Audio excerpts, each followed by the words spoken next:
సంగారెడ్డి జిల్లా సదాశివపేట పట్టణంలోని శ్రీ సత్యసాయి ఫర్టిలైజర్స్ షాప్లో బుధవారం జిల్లా వ్యవసాయ శాఖ అధికారి నరసింహారావు ఆకస్మిక తనిఖీ నిర్వహించారు. ఈ సందర్భంగా జిల్లా వ్యవసాయ శాఖ అధికారి నరసింహారావు మాట్లాడుతూ నకిలీ విత్తనాలు విక్రయిస్తే కఠిన చర్యలు తీసుకుంటామని హెచ్చరించారు. రైతులు విత్తనాల కొనుగోలులో జాగ్రత్తలు పాటించాలని, రైతులు విత్తనాలు కొనుగోలు చేసిన దుకాణం నుంచి రసీదును తీసుకోవాలని సూచించారు. రాష్ట్ర ప్రభుత్వం జిల్లాకు అవసరమైన పచ్చిరొట్టె విత్తనాలు 5881 క్వింటాళ్లు కేటాయించారని, ఇప్పటివరకు 2083 క్వింటాళ్ల పచ్చిరొట్టె విత్తనాలు జిల్లాకు వచ్చాయని అన్నారు. జిల్లా వ్యాప్తంగా పత్తి విత్తనాలు కావాల్సినవి 7,20,000 ప్యాకెట్లు కాగా 1,30,000 అందుబాటులో ఉన్నాయని, దశలవారీగా అధికృత డీలర్లు తెప్పించి రైతులకు అందుబాటులో ఉంచుతామని అన్నారు. రైతులు కూడా ఒకే రకం విత్తనాలు వాడకుండా అన్ని రకాల విత్తనాలు వాడుతూ తగు జాగ్రత్తలు తీసుకోవాలని సూచించారు. ఈ కార్యక్రమంలో వ్యవసాయ శాఖ అధికారు మమత, అనిత, సిబ్బంది పాల్గొన్నారు. 4 రకాలను కూడా తీసుకొని వాడాలని నేను కోరుతా ఉన్నాను.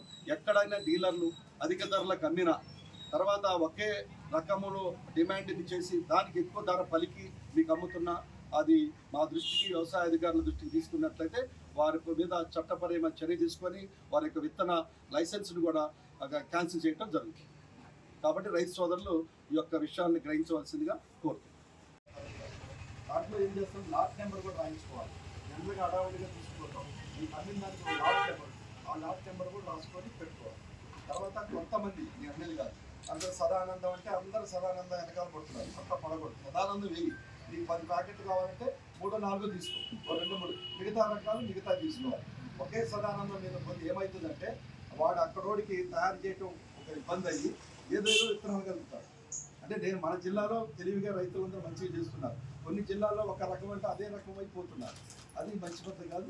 4 రకాలు వేసుకుని చేస్తే, ఎందుకు 4 రకాలు వేయాలంటే అది కలిస్తే బీటీ అంటారు, బీటీ టెక్నాలజీ అది ఒకటే.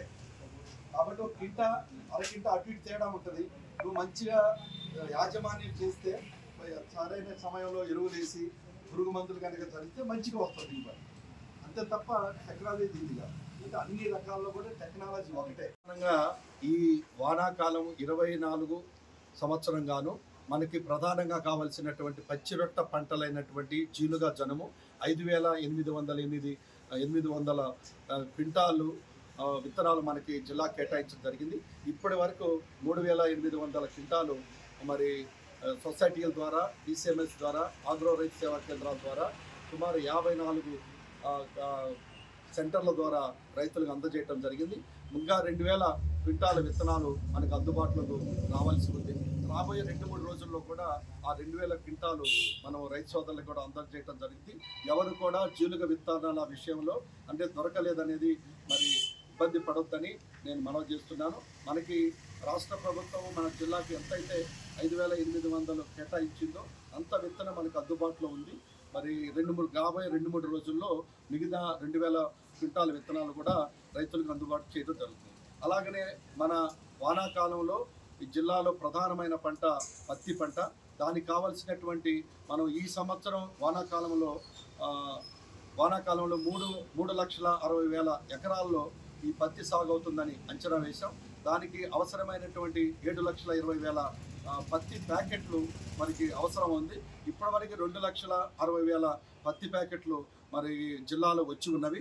రైతులు కూడా 1,60,000 ప్యాకెట్ల వరకు ఇప్పటి వరకు కొనుగోలు చేశారు.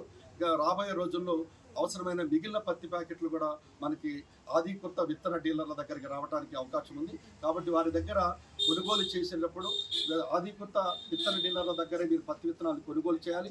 తప్పనిసరిగా రసీదు బిల్లు తీసుకోవాలి. ఆ బిల్లులో ఏ లాటు, ఎంత మోతాదు, ఏ రకం కొంటున్నారని డీటెయిల్స్ కూడా మీరు ఆ బిల్లులో పొందుపరిచే విధంగా మీరు బిల్లు తీసుకున్నట్లయితే అది మన పంట కాలం పూర్తయ్యే వరకు మన దగ్గర ఉంచుకున్నట్లయితే ఏదైనా మరి పత్తి పంటలో నష్టం జరిగినప్పుడు తప్పనిసరిగా ఆ కంపెనీ నుండి నష్టపరిహారం చెల్లించడానికి మనకి బిల్లు తోడ్పడుతుంది. లేదా కన్జ్యూమర్ ఫోరంలో కూడా వేసి నష్టపరిహారం తీసుకోవడానికి అవకాశం ఉంటుంది. కాబట్టి రైతు సోదరులు పత్తి విషయంలో తప్పనిసరిగా బిల్లు తీసుకోవాలి.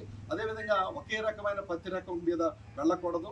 ఎందుకంటే బీటీ ఏదైతే టెక్నాలజీతో బీటీ విత్తనాలు తయారు చేస్తున్నామో అది అన్ని కంపెనీలు కూడా బీటీ టెక్నాలజీనే వాడతారు.